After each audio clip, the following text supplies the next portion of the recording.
I think each day is a perfect opportunity to refresh yourself. Whenever I'm performing or writing, I'm pretending I'm someone else. I'm putting myself in a different headspace to see what that person would say. That's where creativity comes in. It's kind of putting all these ideas that other people have already kind of thought of through your own lens, you know? Since I was really young and wanted to make movies, I just used what was around me. And at one point it was just a point-and-shoot camera that you could only take 30-second videos on that didn't have any audio. And really, I think that makes you have to tap into more of a deeper creativity because you have to work with what you have. You're constantly changing whether you are conscious of it or not, so I think reinvention is always happening.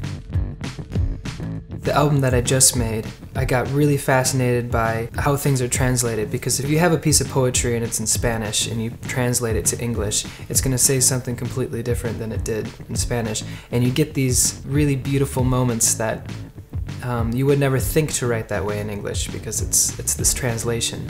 Just made things more exciting, I guess, and brought ideas that I wouldn't think of originally. I've been collaborating with an amazing dancer and choreographer.